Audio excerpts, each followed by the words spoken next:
Je pose donc la question. Dieu aurait-il pu rejeter son peuple? Non, bien sûr. J'en suis moi-même une preuve. Je suis fils d'Israël, de la descendance d'Abraham, de la tribu de Benjamin. Dieu n'a pas rejeté son peuple, que depuis toujours il a connu. Ne savez-vous pas ce que dit l'Écriture dans l'histoire d'Élie lorsqu'on il en appelle à Dieu contre Israël? Seigneur, dit-il, ils ont tué tes prophètes et renversé tes autels. Je suis le seul à être resté et ils cherchent à me tuer. Mais quelle réponse reçoit-il?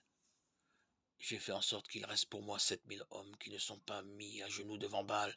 De même, il y a donc dans le temps présent un reste choisi par sa grâce. Et si c'est par grâce, ce n'est pas par les œuvres, car alors la grâce ne serait plus la grâce. Que dire alors?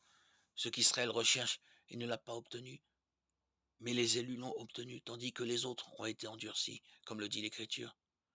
Dieu leur a donné un esprit de torpeur, ils ont des yeux pour ne pas voir, des oreilles pour ne pas entendre jusqu'à ce jour.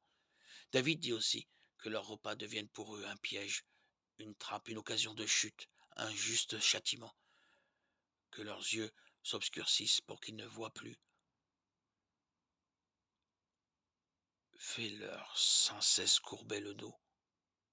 Je pose encore une question. Israël a-t-il trébuché pour ne plus se relever? Non, bien sûr. Mais c'est à sa faute que les païens doivent le salut. Dieu voulait le rendre jaloux.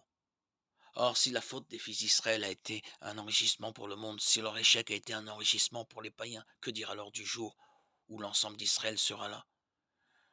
Je vous le dis à vous qui étiez païens, dans la mesure même où je suis apôtre des païens. Ce serait la gloire de mon ministère de rendre un jour jaloux mes frères de race et d'en sauver quelques-uns.